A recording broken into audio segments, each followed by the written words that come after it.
Good morning everyone. कैसे हैं सभी? उम्मीद करता हूँ सभी बहुत अच्छे होंगे। तो जैसा कि आप सभी को पता है कि आपके जो 10th क्लास के एग्ज़ाम हैं वो आने वाले हैं टर्म 1 के। हिमाचल प्रदेश में बोर्ड की जो वो बात कर रहा हूँ या एनसीईआरटी का जो सिलेबस है उसकी जो मैं यहाँ पे बात कर रहा हूँ जिसका भी सिलेबस है। तो यहाँ पे हम लोग जो वो आज जैसे कि हमने पिछली बार भी जैसे एग्ज़ाम नज़दीक आते हैं तो कुछ एक्सपेक्टेड क्वेश्चन जो वो हम लोग डिस्कस करते हैं। तो आज एक क्वेश्चन जो वो हम लोग डिस्कस करेंगे एक्सरसाइज 3.1 का। चैप्टर का नाम है pair of linear equation in two variable.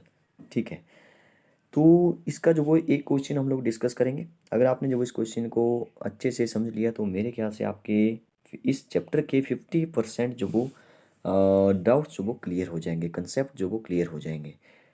वैसे तो ये क्वेश्चन जो वो काफ़ी सारे बच्चे को मुझे पता है क्योंकि मैं भी पढ़ाता हूँ। तो ये क्वेश्चन जो वो देखने में भी बड़ा है, करने में भी इसको थोड़ा सा टाइम लग जाता है।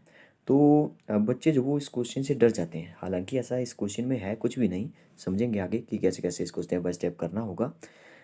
तो इसके वैसे इसमें सॉल्यूशन तो नहीं बोला है, देखिए आप बोला है represent this situation algebraically and graphically. तो हम लोग जो वो अल्जेब्रिकली और ग्राफिकली देखेंगे, साथ ही इसका सॉल्यूशन भी निकाल लेंगे ताकि आपको अगली वाली एक्सरसाइज जो आने वाली है इसी चैप्टर की, वो जो वो आप यहीं पे ही इसी एक वीडियो में जो वो इसी एक ही क्वेश्चन में जो वो आधा चैप्टर यहीं पे आप समझ जाओ। तो चलिए अब स्टार्ट करते हैं ज़्यादा विलम्ब ना करते हुए।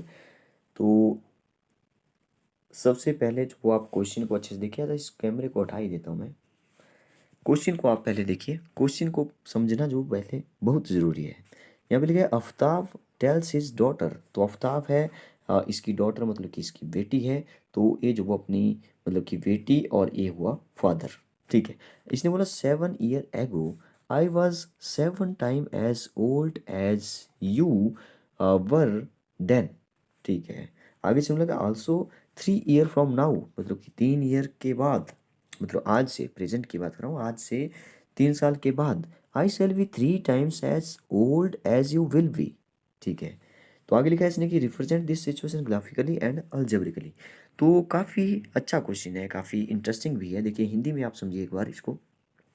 ये बोला कि आफ्ताब ने जब अपनी बेटी से कहा कि ठीक है, बिट से कह रहा है कि 7 साल पहले आई वॉज 7 टाइम, मैं जो वो 7 साल बड़ा था। ठीक है, तो नेक्स्ट इसने बोला कि 3 year फ्रॉम नाउ, मतलब कि अब से 3 साल के बाद जो वो मैं हो जाऊंगा 3 times, ठीक है, as old as you will be. ठीक है, तो देखिए कितना इंटरेस्टिंग है। इसने बोला है कि हालांकि इसने क्वेश्चन नहीं बोला है जैसे कि इसकी एज नहीं निकालने को बोला है, हम लोग इसी क्वेश्चन में इसकी एज भी निकाल लेंगे। ठीक है, तो 3 times जो वो इसने बोला है, 3 times बोला, सॉरी, पहले जो वो इसने बोला 7 times और लास्ट में बोला 3 times, बस इतना ही हमको याद रखना है, बस 7। ऊपर इसने बोला, अच्छा फिर से पढ़ते हैं जरा, क्योंकि मैं इसको अभी जो वो व्हाइट बोर्ड पर जब वो सॉल्व करने वाला हूँ तो क्वेश्चन हम लोग नहीं देखेंगे। एक बार क्वेश्चन पढ़ लिया बस दिमाग में अब छप जाना चाहिए। 7 साल पहले की बात है। ठीक है, इसने बोला 7 साल पहले 7 साल बड़ा। ठीक है, फिर इसने बोला कि अब से 3 साल के बाद 3 साल बड़ा हो गया। ठीक है, बस इतना आपने याद रखना है। प्रेजेंट एज, एज जो वो आपको नहीं बोला है, एज भी हम लोग यहाँ पे निकाल लेंगे। ग्राफिकली कैसे सॉल्व करते हैं ऐसे क्वेश्चन को, तो ऐसे जो वो 2-3 क्वेश्चन है मेरे ख्याल से इस एक्सरसाइज में। तो अगर आपने इस एक क्वेश्चन को अच्छे से समझ लिया तो आप पूरी एक्सरसाइज को बड़े आराम से कर सकते हैं। स्टार्ट करते हैं, तो मैं यहाँ पे व्हाइट बोर्ड जो वो ओपन कर लेता हूँ। व्हाइट बोर्ड कहाँ चला गया? यस। तो सबसे पहले देखिए इसने बोला है कि ये आफ्ताब है। ठीक है, तो मैंने लिख दिया आफ्ताब की जगह ए। मैं शॉर्टकट में करूँगा, स्टेप बाय स्टेप समझाने की कोशिश करूँगा। ठीक है, बाकी आप जो वो इसको जो वो धीरे धीरे, मतलब कि जैसे मैं स्टेप लिखूँगा मैं एक ही मतलब कि मैं मिटाता रहूँगा बार बार हर एक स्टेप को, फिर जो वो नेक्स्ट स्टेप आएगा, तो इसलिए आप इसको जो वो लिख भी सकते हैं। ठीक है, तो सबसे पहले आफ्ताब, आफ्ताब के लिए मैंने ए लिख दिया। आफ्ताब की जो प्रेजेंट एज है वो हमें नहीं पता है, तो वो मैं मान लेता हूँ, मैंने मान लिया एक्स। आप कुछ भी मान लेते हैं, एक्स वाई जेड जो भी मान लो। ठीक है, तो मैंने इसको एक्स ईयर मान लिया कि आफ्ताब जो वो आज वो एक्स साल का था। अच्छा, वाई ईयर ने तो एक्स वाई बन गया। ठीक है, एक्स ईयर का आफ्ताब आज है। तो उसकी बेटी जो वो हिज डॉटर, तो उसकी बेटी की उम्र कितनी होगी? ठीक है, मैं एज मान रहा हूँ। ठीक है, लेट लेट होगा पहले, let age of Aftab age of his daughter. तो उसकी डॉटर की एज भी क्योंकि हमें नहीं पता है, तो उसकी डॉटर की एज मान ली मैंने 22 साल की। ठीक है, वो जो वो 22 साल की है, ठीक है, वो तो इससे छोटी ही होगी क्योंकि उसकी बेटी है, ठीक है। तो पहली कंडीशन में इसने बोला था कि 7 साल पहले 7 ईयर एगो, 7 ईयर एगो, बस स्टेप बाय स्टेप क्वेश्चन को पढ़ते पढ़ते सॉल्व करिए, बस कोई प्रॉब्लम नहीं है इसमें। सबसे पहले बात करते हैं अच्छा कि लीनियर इक्वेशन क्या होती है। देखिए लीनियर इक्वेशन क्या होती है कि जिसमें जो जैसे यहाँ पे लिखा है 7x plus 8y equal to जो भी है 0, ठीक है। तो यहाँ पे x की वेरिएबल जो भी है, x और y दो वेरिएबल है यहाँ पे, तो x की पावर 1 है, y की पावर 1 है। जिस इक्वेशन में जो वो x या y वेरिएबल की पावर सिर्फ 1 हो, उसको बोलते हैं हम लोग लीनियर इक्वेशन। आई होप आप समझ गए होंगे लीनियर इक्वेशन जो वो क्या होती है। आगे जो हम क्वाड्रेटिक देखेंगे, क्यूबिक देखेंगे, वो हम आगे वाले पार्ट में डिस्कस करेंगे, ठीक है। तो 7 ईयर एगो, 7 साल पहले इसने बोला था कि अच्छा पहले तो 7 साल पहले अगर चले गए तो आज उसकी एज एक्स है आफ्ताब की, और उसकी डॉटर की जो वो वाई है। तो 7 साल पहले जैसे जाएंगे तो आफ्ताब की एज जो वो यहाँ पे हो जाएगी x-7, ठीक है, और y की हो जाएगी, सॉरी मतलब कि उसकी डॉटर की हो जाएगी y-7, ठीक है। मतलब 7 साल पहले की बात कर रहा हूँ, 7 साल माइनस कर दो उसकी, 7 साल पहले की एज निकल गई। तो 7 साल पहले की एज वो हमने निकाल दी, इसको आप इक्वेशन 1 और 2 भी मान सकते हैं, ठीक है। लेकिन इसने बोला था कि अकॉर्डिंग टू क्वेश्चन, क्वेश्चन में इसने बोला कि वो मैं 7 साल बड़ा हो जाऊंगा अपनी बेटी से, तो x-7 मतलब कि वो जो वो कितने टाइम्स बड़ा हो जाएगा अपनी बेटी से, बेटी की है y-7, तो बेटी से 7 गुना बड़ा हो जाएगा, ठीक है। तो यहाँ पे 7 से मैंने मल्टीप्लाई कर दिया, ठीक है। आई होप आप पहला स्टेप जो वो अच्छे से समझे होंगे। बस आपने जो वो कुछ भी नहीं करना है, अब आपने इसको सॉल्व करना है थोड़ा सा। तो मैं इसको सॉल्व कर देता हूँ, मैं ऊपर वाला जो वो इरेज कर देता हूँ ताकि आपको जो वो ये काफ़ी अच्छे से यहीं पे ही क्लियर हो जाए, ताकि इसी स्टेप से मैं जो वो आगे इसको सॉल्व करूँ। तो इसको मैं इरेज कर रहा हूँ, यस देखिए। अब मैं इस स्टेप को जो वो यहाँ पे ऊपर सॉल्व करने वाला हूँ। ये पहला अकॉर्डिंग टू क्वेश्चन पहली इक्वेशन हमारी बनेगी लीनियर इक्वेशन, ठीक है। तो x-7 ब्रैकेट हटा दिया मैंने, x-7 ही रहा, ठीक है। मैं थोड़ा सा इसको पतला कर देता हूँ, ये काफ़ी मोटा लग रहा है मुझे। x-7 इक्वल टू, देखिए ये जो 7 है अंदर जाके मल्टीप्लाई होगा y के साथ भी, और यहाँ पे 7 के साथ भी। जब ब्रैकेट हटता है तो अंदर जाके मल्टीप्लाई होता है, 7 मल्टीप्लाई बाई वाई, 7y, और माइनस है तो माइनस लगाइए, 7 7 जो होता है 49, ठीक है। तो अब आपको जो वो ये जो मतलब कि लेफ्ट हैंड साइड को जो वो सब कुछ लेकर के आना है, और दूसरी साइड जो वो आप ऐसे छोड़ सकते हैं, या ऐसे कर दो कि वेरिएबल जो वो एक साइड कर लो, ऐसे कर लेते हैं, ठीक है। तो मैंने क्या किया यहाँ पे x, और ये 7y जो वो इस साइड आया, तो प्लस का था ये माइनस का 7y हो गया, ठीक है। और ये जो 7 है यहाँ पे आप देख रहे होंगे, ये जो 7 आपको दिखाई दे रहा है माइनस का है, दूसरी साइड गया तो ये प्लस का हो जाएगा। तो 49, 49 में क्या प्लस हो जाएगा, 49 में प्लस हो जाएगा 7, ठीक है। 49 में प्लस हो जाएगा 7, तो यहाँ पे मेरे ख्याल से बचता है फिर -42, और आ जाएगा x-7y इक्वल टू 42, माइनस का ही आएगा, ठीक है। माइनस का 42 यहाँ पे आ गया है। तो ए बन गई हमारी फर्स्ट इक्वेशन। क्या बनी, फर्स्ट इक्वेशन हमारी ए बन गई। तो ऐसे ही आपने सेकंड इक्वेशन भी निकालनी है।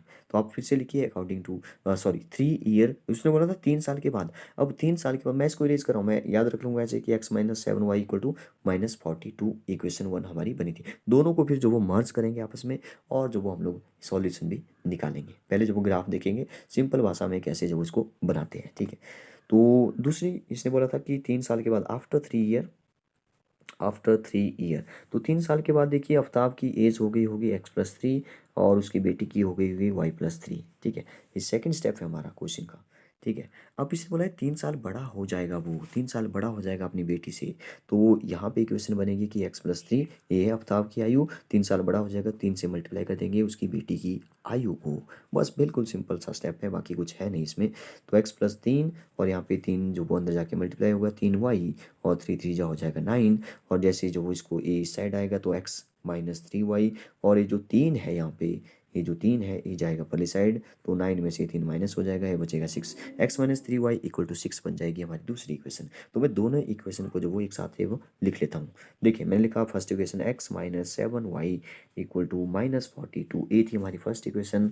और सेकेंड इक्वेशन है हमारी x माइनस क्या था, 3y था, यस 3y, और इक्वल टू था हमारे पास 6, ठीक है 6। तो इसको सॉल्व करने के हमारे पास आगे कई सारे मेथड मिलेंगे आपको, 6 7 मेथड मिलेंगे, सॉरी 6 7 इस बुक में नहीं है, लेकिन 3 4 मेथड जो आपको ज़रूर इसको सॉल्व करने के लिए मिलेंगे। हम जो बिल्कुल ईज़ी तरीके से जो वो यहाँ पे सॉल्यूशन भी पहले निकाल लेते हैं। हालाँकि ये जो वो हमारा कंप्लीट हो गया, यहाँ पे 2 इक्वेशन हमने बना ली, तो यहाँ पे अलजेब्रिकली जो वो हमने कंप्लीट कर लिया है इसको।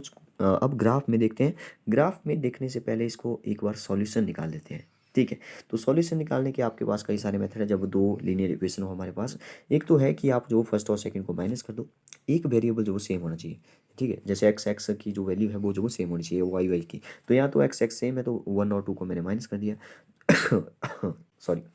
तो जब 7 माइनस का 7y से माइनस का 3y माइनस करेंगे तो ये बन जाएगा कुछ इस तरह से। -7y करना क्या है, माइनस किया हमने, तो यहाँ पे लिखेंगे पहले कि 1 में से 2 हमने माइनस किया, ठीक है? एक तो तरीका ये होता है सब्ट्रैक्शन मेथड और एक होता है सब्स्टिट्यूशन मेथड, जो हम लोग जो जब आगे डिस्कस करेंगे तभी जो वो अच्छा उसमें क्या करते हैं कि एक्स यहाँ से जैसे एक इक्वेशन से एक्स की वैल्यू निकाली, दूसरे में डाल दी, ठीक है? तो एक वैल्यू निकलेगी, फिर जो दोनों में से किसी एक में डाल दो, वही होता है सब्स्टिट्यूशन मेथड, ठीक है? तो फिलहाल हम सब्ट्रैक्शन मेथड से कर रहे हैं, एलिमिनेट करो जल्दी जल्दी से।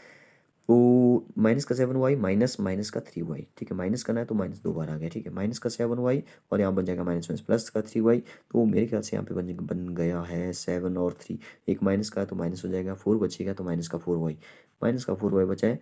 यहाँ पे हम क्योंकि माइनस करेंगे तो 42 और 6 हो जाएगा, 48 दोनों माइनस के हैं, माइनस ये करना है तो ये प्लस का हो जाएगा 46।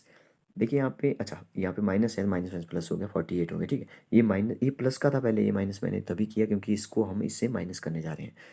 तो माइनस का 48 आ गया, तो यहाँ पे आ गया माइनस का 4y इक्वल टू माइनस का 48, जीरो सॉरी माइनस से माइनस कैंसिल, तो यहाँ पे हो जाएगा y की वैल्यू निकल जाएगी 12, ठीक है? y की निकल जाएगी 12, 4 12 जो होता है, ठीक है? तो 4 से 48 करता है 12, तो y की वैल्यू जो वो यहाँ पे 12 आ गई, मतलब कि उसकी बेटी की जो प्रेजेंट एज थी वो मानी थी हमने y जो वो 12 आ चुका है। देखिए y आ गया हमारे पास 12। हालांकि इस क्वेश्चन में मैंने आपको बता दिया कि इस क्वेश्चन में ऐसा कुछ नहीं करेंगे, वैल्यू सॉल्यूशन निकालने के लिए नहीं बोला इसने। y इक्वल 12, तो y की वैल्यू जो मैं कहीं पर भी डाल सकता हूँ। एक दूसरी क्वेश्चन थी मेरे पास x minus 3y equal to 6, तो यहाँ पे मैं y की वैल्यू 12 रखता हूँ जरा। x माइनस, देखिए y की वैल्यू जो वो y की जो वाई उसकी प्रेजेंट एज थी उसकी बेटी की, तो वो निकल चुकी है, 12 साल की है उसकी बेटी आज प्रेजेंट में, ठीक है? तो उसकी फादर की निकालते हैं, अब एक्स की वैल्यू निकालेंगे यहाँ से, वाई की वैल्यू 12 पुट करेंगे तो 12 मतलब कि यहाँ पे मल्टीप्लाई हुआ, 3 और वाई के बीच में कुछ नहीं है, मल्टीप्लाई है, तो 12 3 36 हो जाएगा, माइनस का 36 और एक्स माइनस 36 इक्वल टू 6। ये 36 जाएगा पहली साइड, ए हो जाएगा मेरे ख्याल से 42, 36 और यस मेरे ख्याल से 42 हो जाएगा क्योंकि प्लस का हो जाएगा दूसरी साइड जाके, तो 42, तो एक्स की वैल्यू कितनी आई, 42 आई, ठीक है? तो 42। तो कुछ इस तरह से आपने जो इसका सॉल्यूशन निकाला था। अब मैं आपको बताता हूँ कि इसको जो वो ग्राफ में कैसे शो करेंगे। पहले तो ग्राफ में समझिए आपको पॉइंट होने चाहिए आपके पास, जैसे मेरे पास यहाँ पे 1 2 3 है, ठीक है? 1 2 3, ये साइड माइनस का 1 है, माइनस का 2, माइनस का 3, ऊपर प्लस का 1 2 3 है, वाई एक्सिस है, ठीक है? और ये जो वो एक्स एक्सिस है, ये माइनस का y है, माइनस का 1 माइनस का 2 ऐसे। तो जब हमें कोई लाइन जो वो ग्राफ में शो करनी है तो हमें पॉइंट चाहिए। तो जैसे मैंने एक एक पॉइंट यहाँ पे लिया, तो फिक्स ऑर्डर में होता है एक्स पहले y बाद में, ठीक है? तो एक पॉइंट यहाँ जैसे जैसे मान लो यहाँ जैसे, तो ये माइनस का 2 है, और यहाँ पे मान लो माइनस का 2 पर ही आ रहा है एक्स और वाई, तो माइनस का 2 माइनस का 2, एक पॉइंट मेरे पास यहाँ पर है, एक पॉइंट यहाँ पर है, मतलब कि मेरे पास 2 पॉइंट, जैसे यहाँ पे जो एक्स 2 है और वाई भी मान लिया मैंने 2 है, तो 2 पॉइंट जब वो ये ग्राफ शो करने के लिए, एक लाइन को बनाने के लिए 2 पॉइंट तो कम से कम मिनिमम चाहिए। 3 भी हो सकते हैं, 4 भी हो सकते हैं, लेकिन मिनिमम 2 चाहिए ही चाहिए। इसका मतलब ये हुआ कि हर एक इक्वेशन से हम लोगों को सिर्फ 2 पॉइंट जो वो निकाले, ठीक है? जैसे इसको मान लिया मैंने पी, इसको मान लिया क्यू, तो पी के कोऑर्डिनेट हमें निकालने हैं और क्यू के कोऑर्डिनेट हमें निकालने हैं। 2 पॉइंट्स के कोऑर्डिनेट हमारे पास होने चाहिए एक लाइन को शो करने के लिए, क्योंकि हमारे पास 2 इक्वेशन है तो 2 लाइनें हमारी बनेगी, ठीक है? 2 लाइनें बनेगी, तो इसका मतलब है कि इस लाइन को जैसे हमने जो भी जिससे भी निकाला होगा कोऑर्डिनेट्स, उस लाइन की जो इक्वेशन होगी वो जो वो इस लाइन पर हम लोग लिख लेंगे, ठीक है? तो ये होता है ग्राफिकली इसको शो करना। तो हमारे पास जो इक्वेशन है वो देखिए बिल्कुल सिंपल, आपकी बुक्स में वो कई कुछ और तरीके से दिया होगा, गाइड्स में कुछ और तरीके से दिया होगा, मैं आपको बिल्कुल सिंपल तरीका बताता हूँ कि करना आपने क्या होता है। देखिए सबसे पहली इक्वेशन जो वो मेरे ख्याल से थी एक्स माइनस 7y थी और इक्वल टू था माइनस का 42, ये थी पहली इक्वेशन। और दूसरी इक्वेशन सिंपल थी एक्स माइनस 3y और आगे था इक्वल टू 6, ये थी हमारी दूसरी इक्वेशन। आपने जो वो 2 पॉइंट चाहिए आपको, ठीक है? एक p चाहिए, एक q चाहिए, ठीक है? p और q 2 पॉइंट चाहिए, तो p का जो वो आपको x भी चाहिए और आपको y भी चाहिए। तो यहाँ पे भी आपको पी क्यू, यहाँ पे भी आपको एक्स चाहिए और वाई भी चाहिए, ठीक है। तो पी के आपको एक्स और वाई दोनों चाहिए। अब देखिए आपने क्या करना होता है, आप जो वो सिंपली कुछ भी नहीं करने वाले हो, एक बार जो वो एक्स को जीरो पुट करिए और वाई की वैल्यू निकल जाएगी ऑटोमेटिक। देखिए एक्स जीरो पुट किया, आप लिखेंगे put x equal to zero, तो माइनस के साथ वाई जो वो 42 के बराबर आ जाएगा और माइनस से माइनस कैंसिल हो जाएगा, ठीक है। मैं यहाँ पे इससे लिखता हूँ, माइनस से माइनस कैंसिल हो जाएगा और आपके पास वाई की वैल्यू आ जाएगी 42/7, और 7 6 होता है तो वाई निकल गया 6 के बराबर। तो एक्स जब आपने जीरो भरा तो वाई जो वो 6 के बराबर निकल गया। ये हमारा पहला स्टेप कंप्लीट हो गया, ठीक है। मतलब कि जैसे कोऑर्डिनेट निकाल रहे हैं तो पहला कंप्लीट हो गया, एक पॉइंट हमने निकाल दिया। मतलब कि एक अगर एक्स जीरो है तो वाई एक्सिस पर वो पॉइंट होगा, क्योंकि वाई एक्सिस पर अगर कोई पॉइंट होता है तो एक्स उसका जीरो होता है, ठीक है। ये आपको पता होना चाहिए, ये भी क्वेश्चन पूछा जा चुका है पहले 10th क्लास के ही एग्जाम में, ठीक है। तो एक निकल गया x equal to zero, y equal to 6। अब जो वो यहाँ से वाई इक्वल टू जीरो करिए और एक्स की वैल्यू निकलेगी, ठीक है। या दूसरी इक्वेशन में देखिए, यहाँ पे अगर y को जीरो रखूँ तो x जो वो यहाँ पे आप खुद ही दिख रहा है कि x की वैल्यू कितनी आ जाएगी, x की वैल्यू जो वो -42 जो वो आपको दिखाई दे रहा है। लेकिन अगर आप देखिए कैसे करते हैं, इसमें जो दूसरी इक्वेशन से, ठीक है, दूसरी एक देखिए इससे जो वो एक लाइन बनेगी। मैं बोल रहा हूँ कि यहाँ पे आप बोलेंगे कि एक पॉइंट तो निकाल लिया, एक पॉइंट तो निकाल लिया, लेकिन दूसरा पॉइंट भी तो निकालेंगे। तो दूसरा पॉइंट निकालने के लिए जैसे यहाँ पे कितना था एक्स जीरो, तो वाई कितना आया था, वाई कितना आया था 7 6 था, तो वाई जो वो 6 आया था हमारा। अब दूसरा पॉइंट जो वो यहाँ पे निकालेंगे पी वाला, तो यहाँ पे इसका एक और एक्स और वाई होंगे, ठीक है। तो इस ये जो मैंने ये टेबल बना दिया है थोड़ा सा गड़बड़ होगी इसमें, एक्स और वाई दोनों दो दो होने चाहिए थे, ठीक है। तो यहाँ पे फिर वाई को जीरो, वाई को आप जीरो करेंगे, एक्स की वैल्यू निकलेगी। अब आप देख रहे होंगे कि वाई की वैल्यू जो 42 बहुत बड़ी वैल्यू आ रही है। तो इसके लिए जो आप वाई को जीरो मत रखिए, वाई को कुछ और रख दीजिए। वाई को मान लो 1 रखा, तो 7 और 6, ठीक है। तो यहाँ पे 7 से फिर से 6 है, मतलब कि कुछ इस तरह से आपने इसको करना होता है। जब आपको y की वैल्यू बड़ी दिखे तो y को जीरो मत पुट करिए, फिर सॉरी x की वैल्यू निकालने के लिए आपने क्या किया, y की वैल्यू को अगर जीरो करेंगे तो x की वैल्यू बड़ी निकलेगी, ठीक है। तो अगर आप करते हैं कि y को जीरो ना मान करके y को 1 मान लेते हैं, ठीक है, मतलब दूसरी कंडीशन में y को 1 माना आपने, तो फिर x की वैल्यू जो आपके पास छोटी बनेगी, ठीक है। मतलब कि आपके ऑरिजिन के नज़दीक जो वो पॉइंट मिलेगा, और ऑरिजिन के नज़दीक ही हमें पॉइंट लेना होता है, ठीक है। बड़े बड़े पॉइंट होंगे तो आपको प्रॉब्लम आएगी फिर, ठीक है। हो जाएगा लेकिन प्रॉब्लम आएगी, ठीक है। तो कुछ इस तरह से आपको लेना होता है, बिल्कुल सेम स्टेप के साथ दूसरी लाइन के लिए भी आपने 2 पॉइंट निकालने हैं, ठीक है।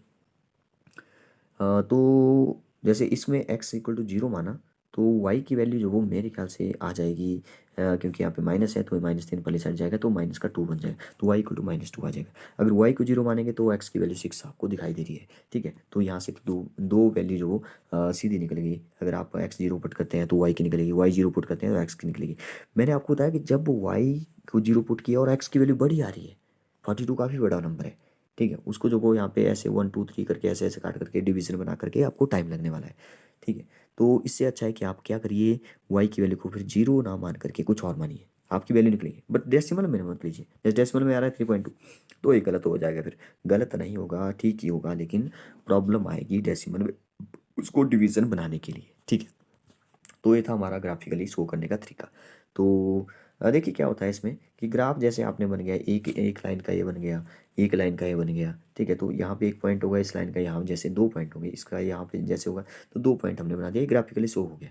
सॉल्यूशन उसका वहाँ पे होता है जहाँ पे लाइनें आपस में मीट करती है, वहाँ पे उसका सॉल्यूशन हमें मिलता है। मतलब कि वो एक्स और वाई हमने वैसे निकालने होते हैं, जो आप अगली एक्सरसाइज में जो देखने वाले हैं।